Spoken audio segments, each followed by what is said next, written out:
마지막 시간에는 인과론적 사고 체계, 좀 쉽게 얘기하면 사고 방식, 우리의 사고의 메커니즘을 좀 보는 시간이라고 보시면 될 것 같아요.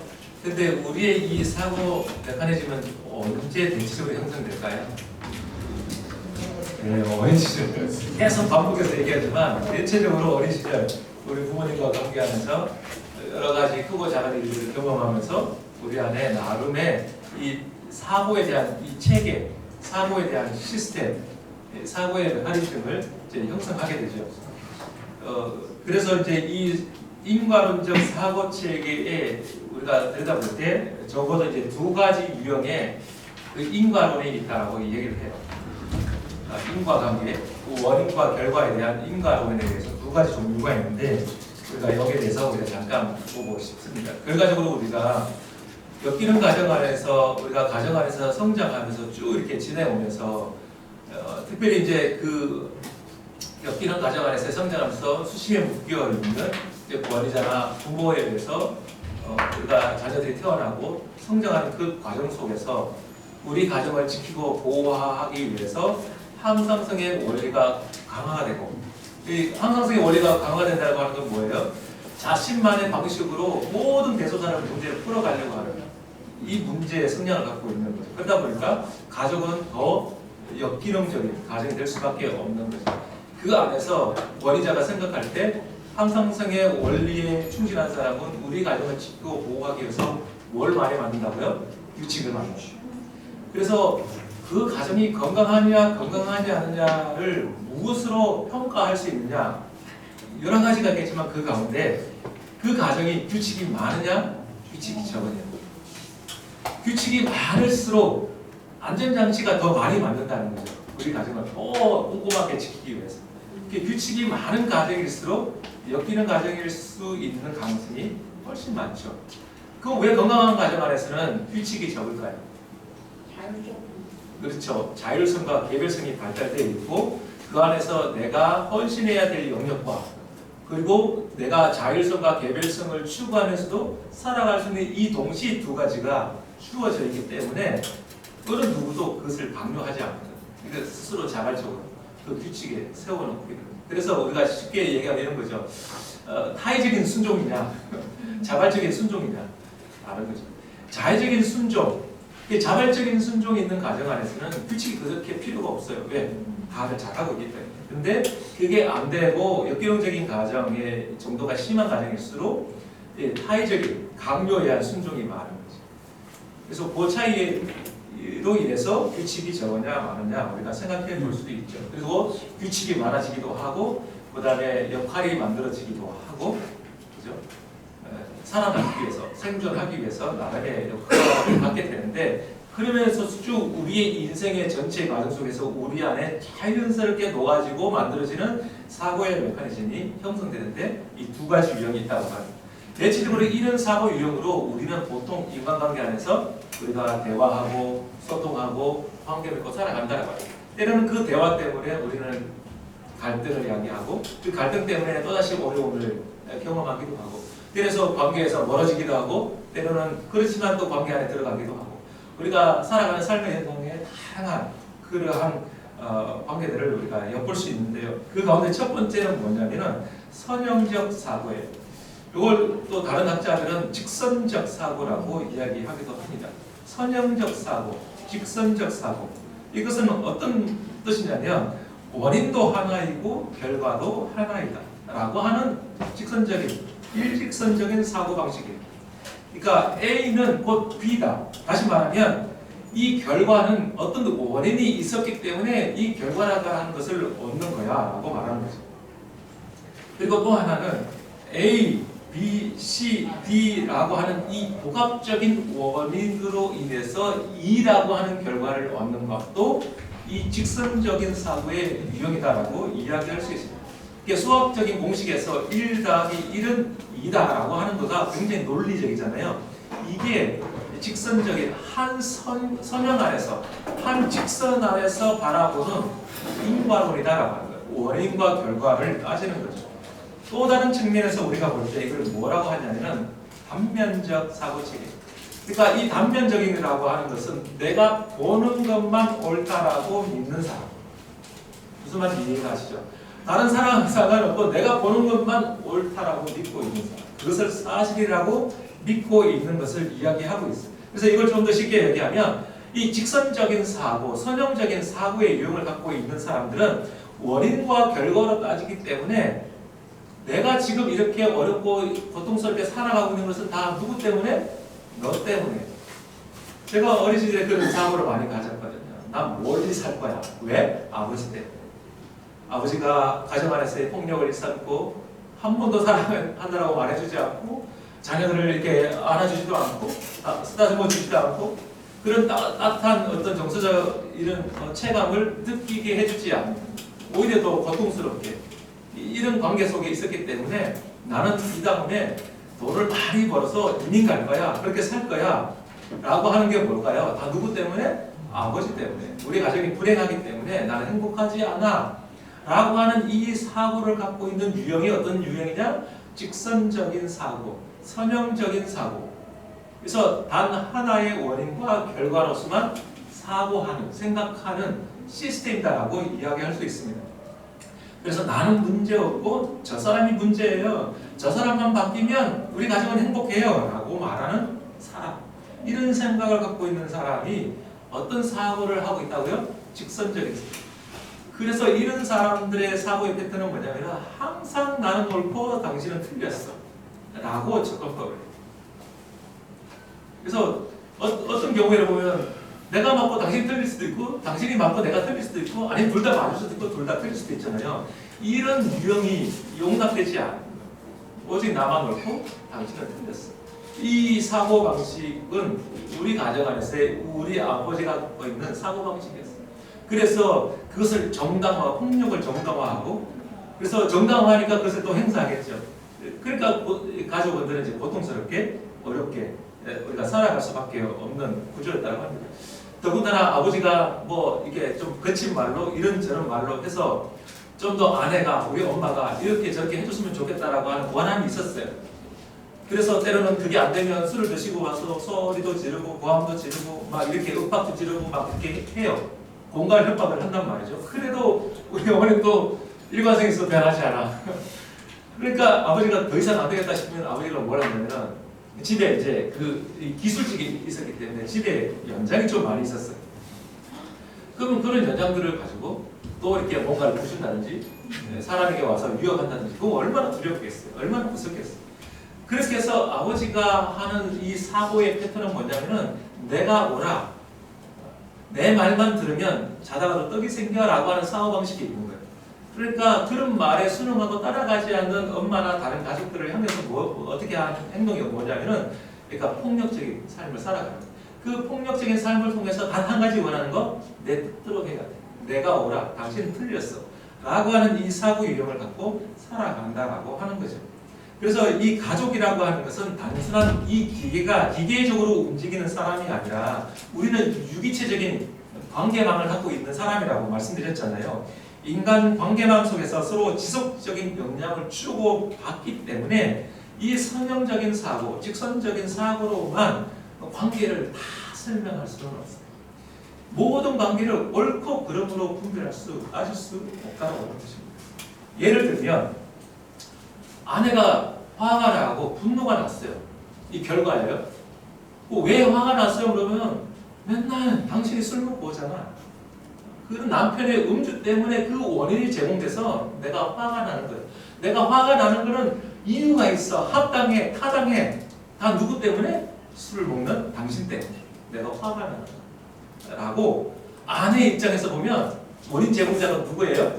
남편이죠. 당신만 술을 안 먹어. 당신만 술 끊으면 우리가 행복할 텐데, 내가 행복할 텐데 라고 하면서 계속 하는 거죠. 이게 내 관점에서 볼 때, 이 선형적인 사고의 관점에서 볼 때 항상 누가 문제예요? 상대가 문제라고 하는 거죠. 반대로 남편의 입장에서 그럼 왜 남편은 술을 마실까? 이게 이제 결과죠. 그 원인 제공자가 있을 거 아니에요. 아내의 분노와 잔소리겠죠. 그런 아내의 분노와 잔소리로 인해서 스트레스를 받고 그 스트레스를 풀려고 하다 보니까 술을 먹게 되는 거죠. 그 남편의 입장에서는 아니 내가 술을 먹고 싶어서 먹나? 사업하다 보면 직장일 하다 보면 술을 마시게 되고 또 집에 오면 편안해야 되는데 숨 쉴 구멍이 없으니까 내가 술을 먹지 나 당신 때문이야 라고 말하는 거죠. 이게 이런 사고의 유형이 다 무엇이냐면은 하나의 선만을 생각하는 거죠. 하나의 직선적인 유형의 사고만 하는 거죠. 그래서 상대를 탓으로 인한 책임 전가와 맹목적인 비난 유발이 일어나는 관계로 발전할 수밖에 없다라고 하는 것입니다. 이걸 좀 더 도식화해서 이렇게 보면 예를 들면 내가 분노하는 이유, 내가 술을 먹는 이유는 다 당신 때문이야 라고 하는 이 직선적인 사고의 유형을 갖고 있다가 어느 순간인가 이게 고리가 형성이 돼요. 그 고리가 뭐냐면 순환적인 사고 유형이 일어나게 돼요. 그래서 여기에서 보면 누가 먼저 시작했는지가 없어요. 그죠? 그런데 보니까 아내는 여전히 비난하고 있고 남편은 여전히 술을 마시고 있어요. 이게 누가 먼저 이 관계 안에 문제를 촉발했는지는 모르겠지만 이 도식에서 보면 남편이 술을 먹어요. 술을 먹는 이유는 아내의 비난이 있기 때문에. 그러니까 아내는 왜 비난하느냐? 남편이 술을 먹기 때문에. 라고 하는 이 끊임없는 이 순환고리에 빠지게 되는 거예요. 그래서 이 직선적인 사고를 통해서 끊임없이 단편적인 사고만 갖게 되면 우리가 자칫 잘못하면 이 순환고리에 무한 반복하는 이 루프에 빠지게 되는 거죠. 그래서 원인과 결과가 계속 서로에게 영향을 주고 받으면서 반복되어지는 거죠. 예를 들면 이런 거예요. 어떤 상황이 자극이 생겼어요. 그럼 그 자극을 통해서 내가 힘들어. 그래서 직선적인 상황은 당신 때문에 내가 힘들어라고 말하죠. 당신 때문에 힘들어라고 말하는 그 상황 자체가 또 다른 자극이 돼서 또 다른 누군가에게 자극이 되는 거예요. 무슨 말인지 이해가 되시죠? 그래서 A는 B, B는 A, A는 B라고 하는 이 무한 루프에서 헤어나지 못하는 악순환 고리에 빠지게 된다고 하는 거죠. 그래서 여기에서 우리가 눈치를 채야 될 것은 뭐냐면은 누가 먼저 시작했는가, 누가 문제인가, 누가 원인 제공자인가 라고 하는 것보다는 지금 무엇이 계속 우리의 가족 관계 안에 반복적으로 일어나고 있는가 라고 하는 부분에서 우리가 포인트를 가져가야 된다고 하는 거죠. 그래서 우리 가정 안에서 이 사람만, 얘만 바뀌면 달라지면 문제없어요 라고 하는 계속 그 원인자, 문제를 일으키는 자만 추적하고 찾아가다 보면 답이 없는 거예요. 해결책이 없는 거예요. 또다시 그 문제는 원점으로 돌아가서 계속 다람쥐 쳇바퀴 돌듯이 반복적으로 일어날 수밖에 없다라고 합니다. 그래서 우리가 가져야 될 이 순환적 사고의 유형 안에서 우리가 가져야 될 생각이 무엇이냐면 원인을 찾고 비난을 하는 것에 대해서 멈추고 현재 실시간으로 되풀이되는 무한 악순환의 피드백 고리를 그 자체에 고정 조명하면서 우리가 지금 이렇게 서로 계속 이 악순환 고리에 지금 빠져 있구나. 그리고 이 상호 자극하는 악순환의 고리를 발견 및 이 순환 고리를 끊어야 되는 거구나. 누군가가 멈추지 않으면 이 순환 고리가 계속해서 사이클로 반복이 되면서 우리 안에 더 역기능적인 시스템으로 굳어지고 만들어지는구나. 결과적으로 이러한 걸 통해서 우리 안에 행복보다는 불행한, 행복하지 않는 삶을 살아갈 수밖에 없구나라고 하는 것을 우리가 발견하게 되는 거죠. 여기에서 우리가 이 직선적인 사고의 유형을 갖고 계속 무한 반복적인 이 순환적 사고의 고리에 빠져 있는 것을 우리가 인식했다면 여기에서 우리가 종지부를 찍어야 되는데 그것을 뭐라고 말하냐면 이 부두점이라고 얘기해요. 문장을 길게 할 수 있어요. 그렇지만 그 안에 마침표를 찍어야 되겠죠. 누군가는 이 악순환 고리에 대해서 마침표를 찍는 것이 굉장히 중요합니다. 물론 남편이 술을 마시는 이 결과가 아내의 비난으로부터 시작했지만 계속해서 우리가 이러한 악순환의 고리에 빠져있다고 하는 것을 인식하고 자각하게 되면 내가 아내가 원인 제공하는 잔소리를 할지라도 내가 술을 먹는 것을 자제하고 좀 더 우리 관계의 이 어떤 증진을 위해서 내가 좀 더 헌신하고 노력해야 되겠구나 라고 하는 이 맞춤표를, 이 구두점을 찍어야 된다는 거예요. 또 아내 입장에서 보면 내가 잔소리하고 분노하는 이유는 남편이 계속 술을 먹고 집을 돌보지 않고 아이들과 시간을 함께 보내지 않는 것에 대한 속상하고 화나는 마음에 잔소리를 한단 말이죠. 좀 더 남편이 늦게 오고 술을 먹고 마시고 올지라도 내가 계속 잔소리 한다고 해서 이 남편이 변화하거나 바뀌지 않을 것이라고 하는 것을 알아차리는 거죠. 그죠? 우리는 잔소리를 통해서 사람이 변화되지는 않아요. 내가 이런 비난을 해서 이 남편이 술을 먹지 않는 것이 아니구나 라고 하는 것을 인식하고 그러면 이런 무한반복 루프를 통해서 계속 우리 안에 끊임없는 갈등만 유발되는구나 라고 인식이 됐다면 아내 입장에서 더 이상 이런 사이클로 돌아가는 삶이 아니라 그 상황 속에서 구점을 찍어야 되겠구나 라고 생각할 수 있겠죠. 그래서 우리 안에 이 선형적, 인간론적 사고 인식이 우리 안에 어떤 유형이 있는지를 점검하고 찾아보는 것이 굉장히 중요하다고 생각합니다. 그래서 좀 전에 말씀드렸던 것처럼 이 직선적인 사고 유형에 있어서는 끊임없이 이 결과론적으로 갖고 있는 내가 피해자라고 생각하고 있는 사람의 입장에게는 누구를 바꿔야 될까요? 그 잔소리하는 아내를 바꿔요. 제발 좀 잔소리하지 않고. 그리고 아내 입장에서는 내가 잔소리할 이유는 남편이 술을 먹기 때문에 그래요. 그러면 내가 잔소리하면 저 사람이 술을 먹지 않을 것이라고 생각하는 그 사고 자체를 멈춰야 되겠죠.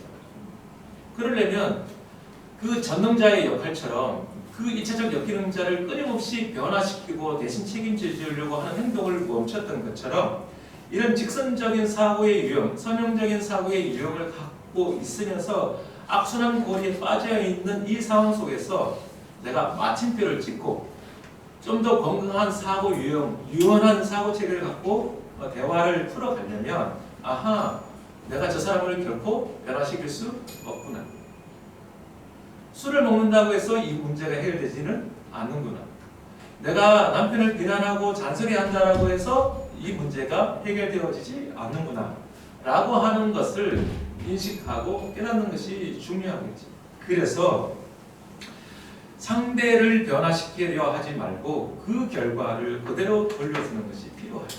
여기 이제 예화가 양말 벗어 놓는 대로 돌려주는 것. 양말 벗어가지고 우리는 그러니까 비단 이 양말뿐만 아니고 아내하고 저하고 결혼해서 신혼초에 살아갈 때 가장 큰 문제가요. 갈등이 뭐냐면 우리가 어떻게 전도를 잘할 것인지, 어떻게 복음을 잘 전할 것인지, 우리가 어떻게 가정사역을 잘할 것인지에 대해서 싸워본 적이 없어요.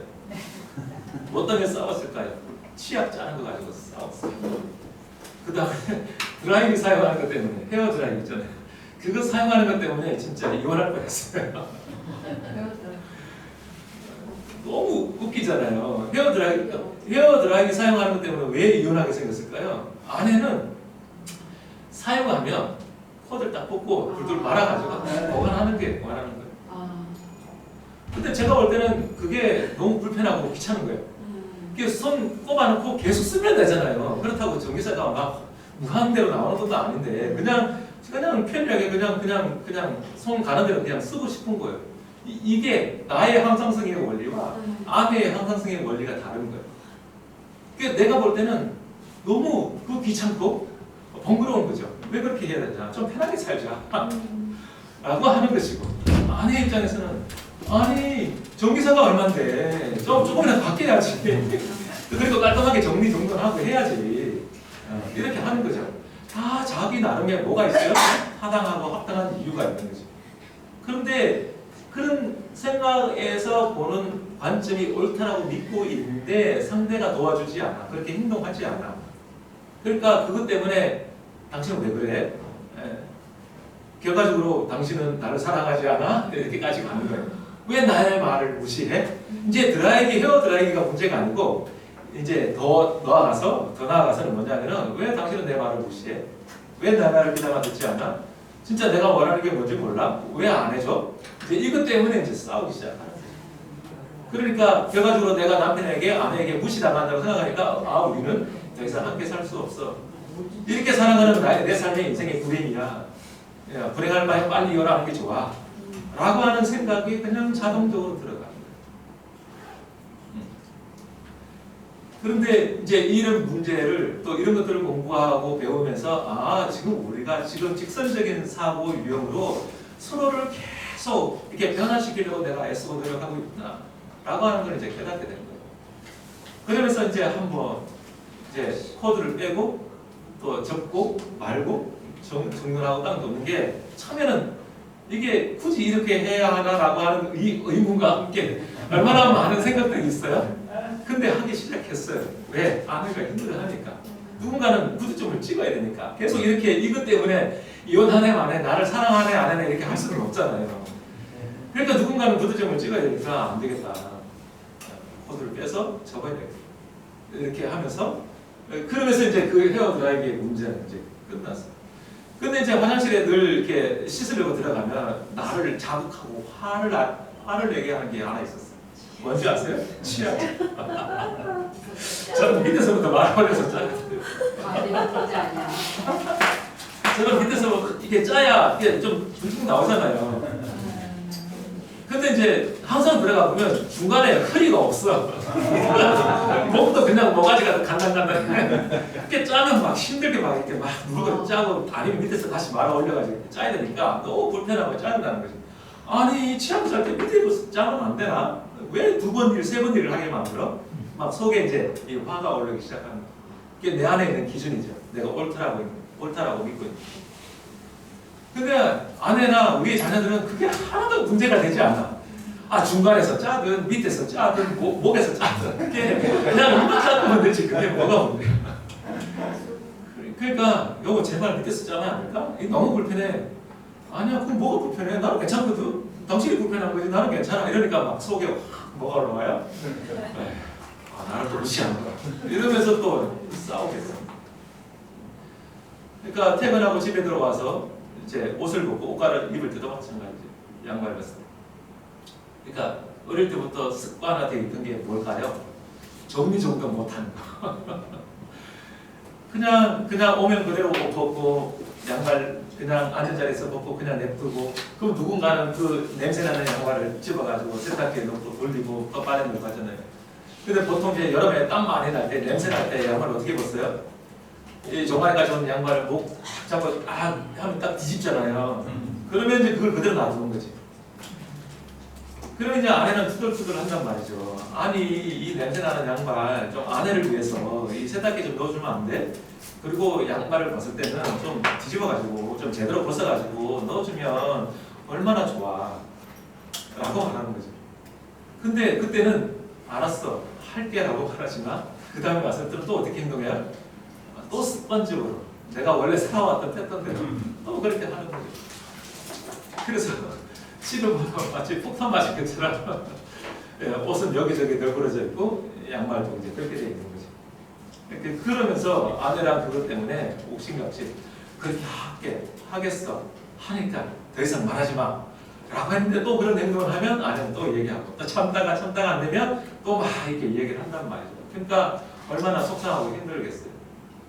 근데 이제 이런 직선적인 사고 유형을 갖고 내가 원하는 것은 남편이 집에 들어와서 옷을 잘 이렇게 갈아입고 정리정돈하고 또 행거에 옷걸이에 걸어서 잘 보관하고 또 양말이나 빨래야 할 것은 잘 벗어가지고 그 빨래통에 넣거나 세탁기에 넣으면 너무 좋을 것 같은데 지금까지 내가 그렇게 남편을 향해서 이런저런 소리 달래도 보고 화도 내보고 했는데 안 된단 말이지. 그러니까 내가 잔소리 한다고 해서 남편이 바뀌거나 달라지지 않는 거구나 라고 하는 것을 이제 아내가 안에 차린 거죠. 그러니까 아내가 그때부터 무엇을 하냐면은 그냥 양말을 뒤집은 채로 벗어놓은 채로 빨래를 하는 거예요. 그대로 양말을 말아가지고 씹어 넣는 거예요. 그러니까 막상 내가 아침에 급할 때 시간 막 없는데 양말을 신려고 보니까 어떻게 돼 있어요? 뒤집어져 있는 거야. 순간적으로 화하려고 하다가 이게 누가 한 거예요? 내가 한 거잖아요. 그러니까 아내한테 화를 못 내는 거지. 그럼 내가 이제 뒤집어서 이제 신는 거죠. 아침 시간에 좀 이렇게 바쁘잖아요. 애들 학교도 보내야 되고 또 나도 출근해야 되는데 얼마나 바빠요. 그 없는 시간에 단 1초라도 아끼려고 하다 보니까 이게 너무 불편한 거지. 결과적으로 아내가 불편해요? 내가 불편해요? 내가 불편해요. 그럼 누가 바뀌어야 돼요? 내가 바뀌어요. 그러니까 잔소리는 사람을 바꿀 수 없지만 그 행동의 값을 그대로 돌려주면 그 사람이 변해요. 팁을 얻으셨어요? 지금 양말 벗겨줄 기계를 개발해야 되나 막 생각하고 있어요. 많은 가정에 이게 불화 요소이기 때문에. 그래서 여기에 나온 것처럼 그 결과에 대해서 내가 비난하거나 잔소리하지 않고 물론 마음은 속상하고 힘들겠죠. 그렇다고 해서 내가 비난한다고 해서 상대가 변화하거나 달라지지는 않아요. 그럴 때 그 결과의 값을 그 사람이 책임지도록 도와줍니다. 상대가 변할 수 있도록 기회를 주는 것이 우리에게 필요해요. 그럴 때 우리는 직선적인 이 유형에서 벗어나서 좀 더 체계적이고 좀 더 확장적인 사고를 가질 수 있게 된다고 할 수 있습니다. 그래서 우리는 이런 선형적이고 직선적인 사고 유형이 이제 관계 안에 있다 보면 악순환적인 이 무한 반복 루프를 형성하게 되는데 거기에서 누군가는 구주점을 찍어야 된다고 말씀드렸어요. 근데 그것보다 순환적인 사고보다 더 확대해서 우리는 어디까지 가야 되냐면은 체계적인 사고, 상호작용적인 사고로까지 가야 한다라고 하는 것입니다. 그래서 이 체계적인 사고는 무엇이냐면 그 사람, 그 문제를 원인 제공하는 그 사람을 보지 말고 그 사람의 인간 전체를 보자라고 합니다. 그 사람이 지금까지 어떻게 살아왔는지 그 사람의 삶의 모양과 모습을 보자라고 합니다. 네.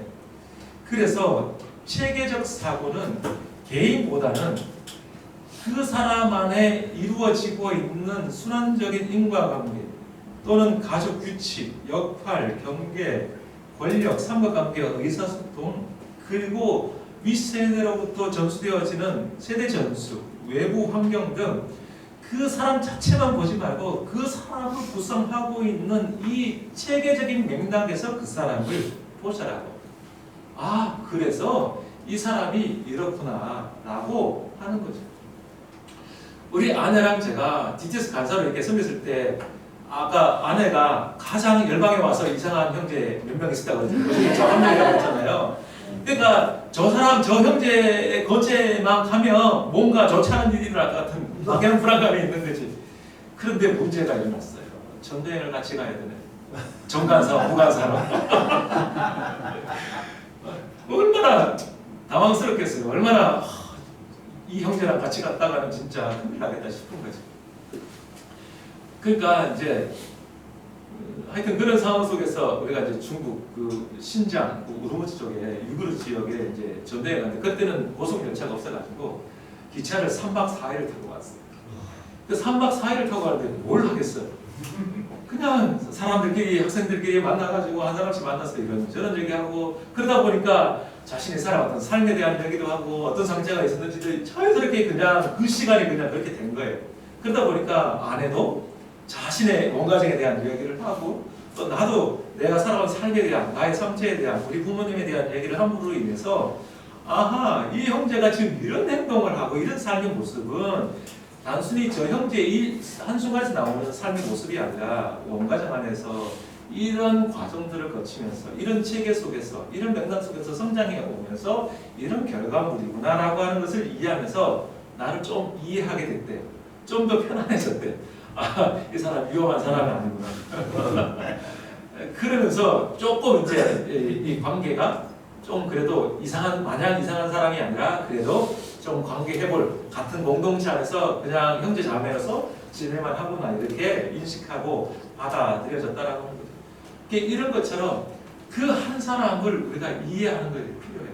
그 사람의 좋은 것뿐만 아니라 그 사람의 모자라고 부족하고 연약한 것까지라도 그 사람이 어떤 삶의 과정을 거쳐왔는지에 대한 전체적인 시스템의 그 맥락을 우리가 이해하는 것. 그리고 그것을 알아가고자 하는 것이 굉장히 중요하다고 하는 것입니다. 그래서 우리가 새로운 항상성, 변형을 이루어서 새로운 항상성을 우리가 향해 가야 되는 거죠.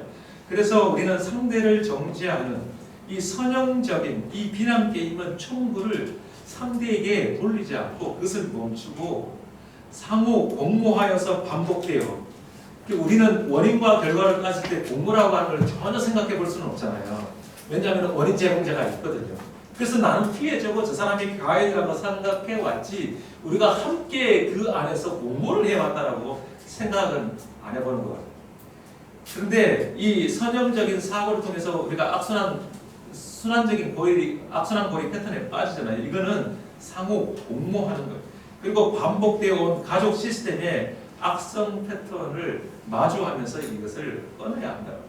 그러면 우리의 사고 체계는 어디까지 자라가야 되냐면은 순환 고리를 넘어서서 이 체계적인 사고를 할 수 있도록 거기까지 우리는 자라가야 한다라고 하는 것입니다. 그래서 이 변화의 회복의 단초는 바로 나 한 사람으로부터 시작한다. 내가 상대를 바꾸기보다 누구를 먼저요? 나를 먼저 변화시킨다. 나를 먼저 돌아보고 내가 직선적인 사고의 이용으로 사람들과 관계하고 소통하고 있는지, 내가 원하는 분대로 되지 않아서 내가 불편하고 속상해서 계속 누군가 탓이라고 말하고 그렇게 살아가고 있지는 않은지 우리가 점검해 보는 거죠. 그리고 여전히 내 안에 있는 그 항상성의 원리, 가족 항상성으로 인해서 끊임없이 누군가를 조종하고 통제하고 지배하는 삶의 방식으로 우리가 살아가고 있지 않은지 우리가 점검하고 돌아볼 필요가 있습니다. 그래서 그 점검하고 돌아볼 때 단 하나, 누구를 변화시킨다고요? 나를 변화시킨다. 타인, 내 안에 내 배우자를 변화시키기 이전에 나를 변화시킬 것이 무엇인지를 돌아보는 거죠. 그런데요, 자기를 변화시키는 게 쉬울까요? 어려울까요? 나의 문제점을 알았어. 아, 내가 이것만 좀 바꾸면, 회복하면 정말 내가 괜찮은 사람이 될 것 같아. 근데 내가 그것을 인식하고 자극한다라고 해서 그 문제적 그 습관을 바꾼다라고 하는 게 쉬울까요? 어려울까요? 어려워요. 쉽지 않아요.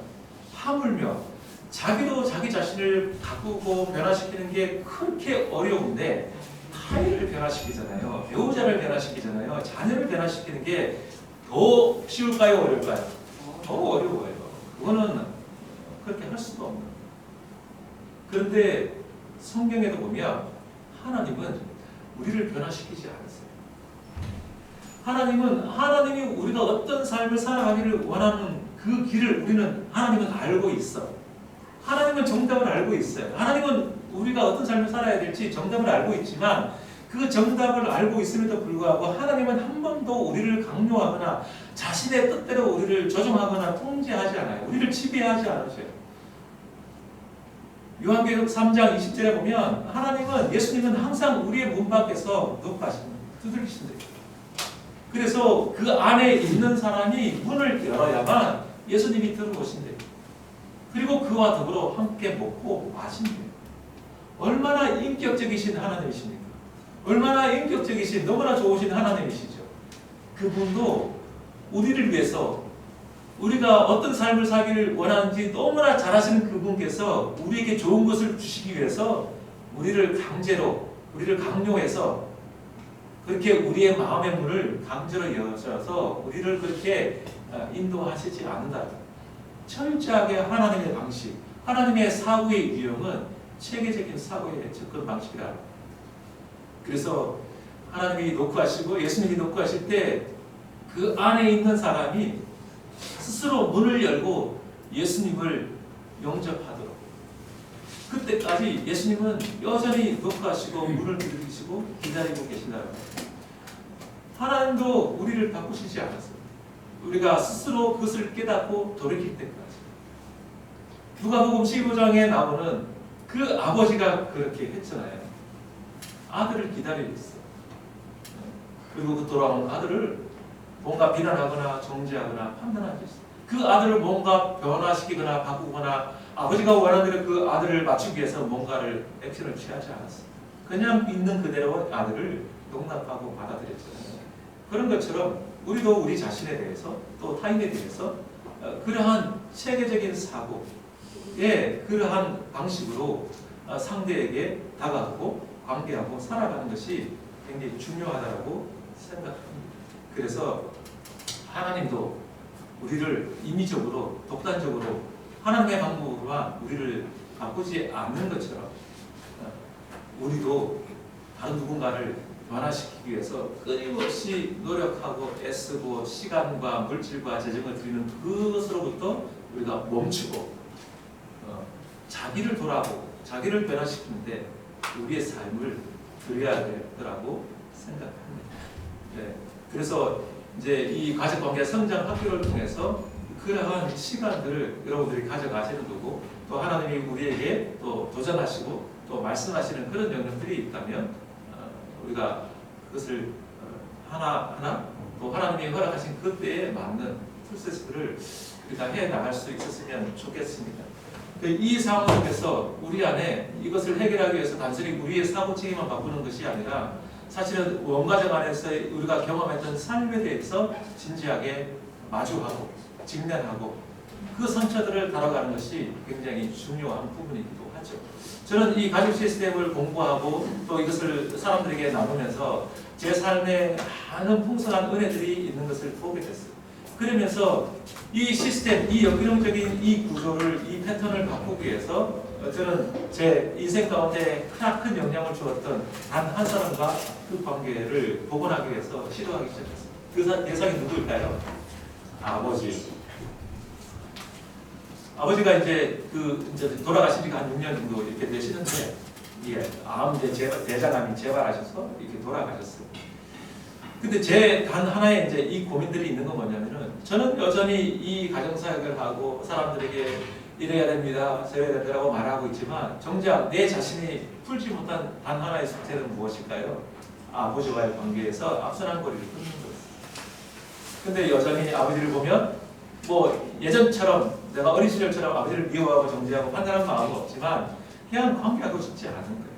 그냥 여전히 그냥 아버지는 아버지대로 나는 애들은 그냥 각자의 삶을 살아가기를 원하는 거예요.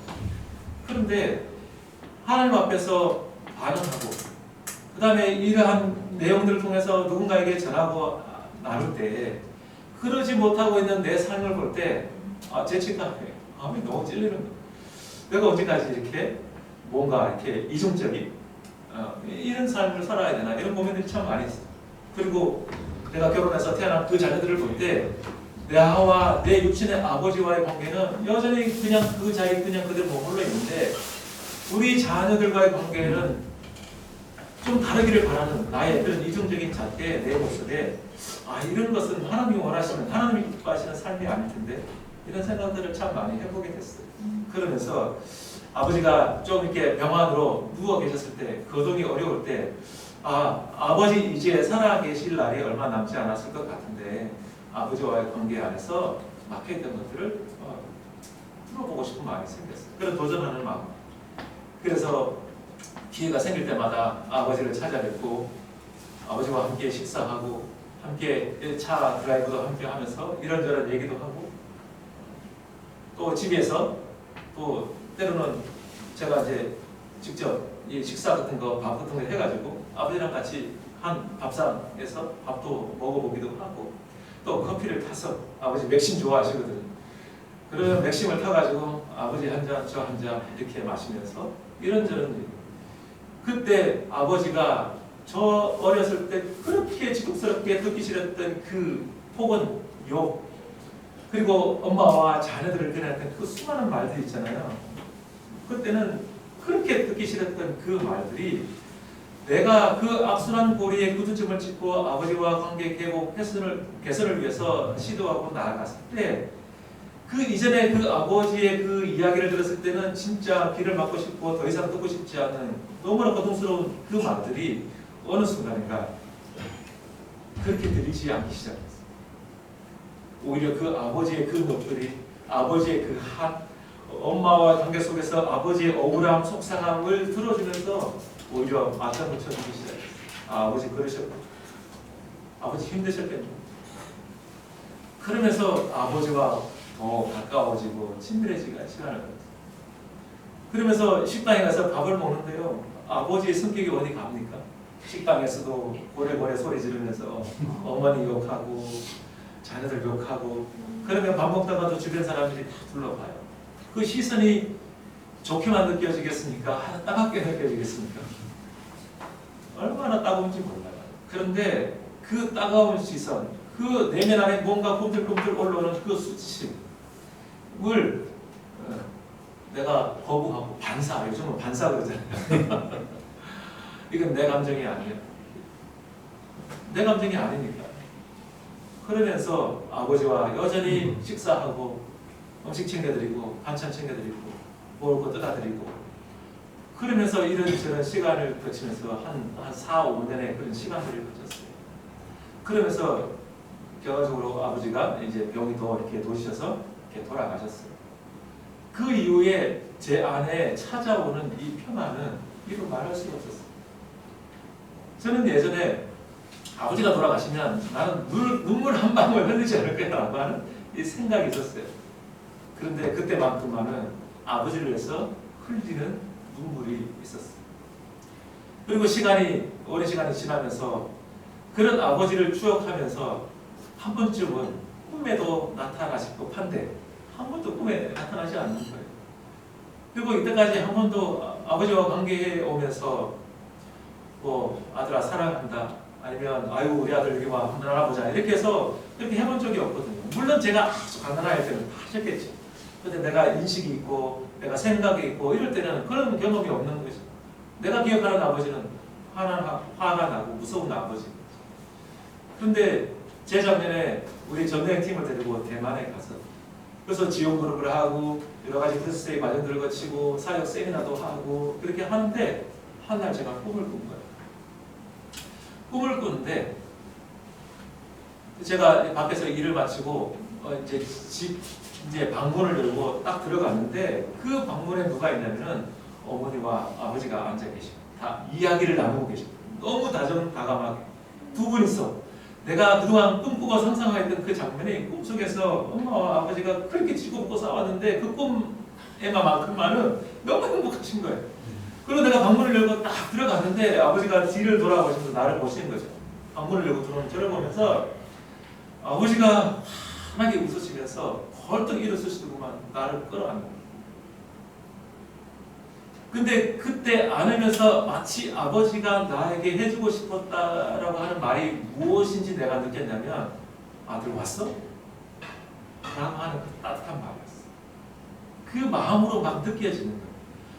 환하게 웃으면서 이제 왔어? 라고 하는 그런 표정과 그런 마음으로 저를 끌어안으면서 저도 아버지를 그냥 팍 껴안았어요. 그때 얼마나 행복했는지 몰라요. 근데 잠에 깼어요. 잠에서. 근데 마치 이게 생신지 꿈인지 꿈을 양갈 정도로 너무 생생한 거예요. 그 장면이. 그리고 그 꾸었던 꿈을 그날 아침 지원그룹 때 나누기 시작했어요. 사실 오늘 이런 꿈이 있었어요.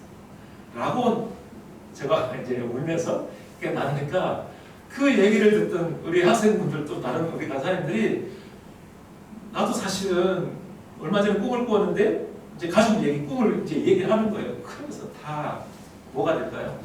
눈물바다가 되는 거죠. 우리의 기본적인 마음 안에는 이 가족을 향한 마음, 그리고 가족을 사랑하는 마음, 그리고 가족이 어떻게 살아가야 하는지에 대한 마음들이 다 있는데 우리가 그 문제를 어떻게 뚫고 나가야 되는지에 대한 방향을 잃어버리고 어찌할 바를 모르고 살아가는 경우들이 많은 것입니다. 그런데 그래서 제가 깨닫게 된 건 무엇이냐면 하나님은 우리에게 원하시는 삶은 그 역기능적이고 끼어지고 일거려졌던 그런 관계들을 하나님은 다시 치유하고 회복하기를 원하십니다. 현실에서 그것이 불가능했다면 꿈속이었어도 하나님은 치유하고 회복하고 성장하고 변화하고 자라기를 원하시는구나 라고 제가 깨닫게 됐습니다. 그래서 지난 아버지가 돌아가시기 전까지 했던 그 시간들이 저에게는 너무나 값지고 소중한 시간이었어요. 그리고 지난달 돌아보니까 현재 제가 여러분들 앞에 이런 얘기를 하고 또 제 삶에 대한 얘기도 나누고 하지만 제가 우리 아버님과 관련된, 우리 가정과 관련된, 우리 어머니와 관련된 얘기들을 많이 나누잖아요. 그러면서도 저는 하나도 이것에 대해서 수치스럽거나 창피하거나 그런 마음이 없어요.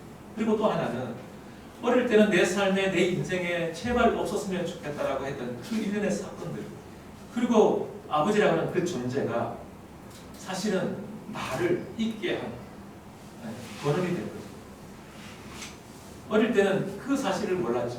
단순히 나에게 상처 주고 나에게 고통 주었던 그 사람만 없으면 나는 행복할 것이라고 생각했는데, 지금 와서 돌아보니까 내가 이렇게 하나님의 은혜 안에서 살아가게 되고, 또 사람들 앞에서 이런저런 나의 아픈 과거의 얘기는 하지만, 그러나 이런 얘기를 나누고로서 누군가가 도전받고 또 회복해 갈 수 있다면, 아, 하나님은 이러한 상처와 아픔도 하나님은 쓰시는구나, 하나님은 사용하시는구나 라고 하는 것을 제가 깨닫게 된 거죠. 그래서 가끔씩 우리 학교에 오는 학생분들에게, 강사님들에게 하는 얘기가 뭐냐면, 아무리 내 인생 가운데 쓰레기 같은 그런 사건의 경험이라 할지라도 하나님은 그것을 바꾸어서 하나님은 쓰시는구나, 하나님은 사용하시는구나. 그래서 내 인생에 그 어떤 것도 하나라도 버릴 게 없구나라고 하는 것을 하나님이 깨닫게 되었어요. 그래서 그 과거의 상처가 그때는 아프고 힘들고 고통스러웠지만, 그 고통과 그 상처가 오늘 현재 나를 잊게 한 힘이구나, 원천이구나 라고 하는 것을 깨닫게 됐어요. 이게 다 뭘까요? 하나님의 은혜인 거죠. 하나님이 내 인생에, 내 삶에 값없이 주시는 그냥 그 은혜인 거죠. 그 안에 머물러 있을 때 하나님이 나에게 주시는 이 축복을 우리가 누리면서 살아가는 이 삶이 얼마나 감사한지 모릅니다. 하나님은 저뿐만 아니라 우리 모두가 그러한 삶으로 살아가기를 저는 원하신다고 믿습니다. 그래서 우리가 뭐 다 그렇지는 않겠지만 혹여라도 누군가가 나에게 여전히 상처를 줬던 과거에 머물러 있다면, 하나님은 이때다, 이게 기회이다, 내가 성장하고 자라가고 또 그것을 통해서 하나님이 또 다른 역사 가운데 우리를 인도해 가실 그 하나님을 기대하면서 우리가 이러한 시간들을 잘 보낼 수 있었으면 좋겠다, 이런 마음이 많이 듭니다. 그래서 특별히 여기 형제님들 계시지만 더 많이 축복하고 싶어요. 그래도 우리 자매님들은 이런저런 어떤 부분들이 있으면 사람들과 관계하면서도 이야기하면서도 많이 풀기도 하고 또 이런저런 기회가 있으면 많이 하지만, 사실 형제들은 이런 걸 하기가 쉽지가 않거든요. 그런데 이 자리에 앉아있다고 하는 것은 그만큼 내 삶을 하나님께 드리고 싶은 그런 갈망이 있기 때문에 그러지 않을까라고 생각이 들어요. 그래서 우리 안에 더 많은 격려와 더 많은 지지와 더 많은 응원과 이걸 통해서 할 수 있도록 더 권한을 주고 기회를 주고 우리가 그렇게 살아갈 수 있었으면 좋겠습니다. 이제 어제 오늘 강의하고 저는 가지만 또 생각날 때마다 또 여러분들을 위해서 함께 기도하고 또 그런 시간을 제가 가지도록 하겠습니다. 네, 지금까지 들어주셔서 감사합니다. 수고하셨습니다.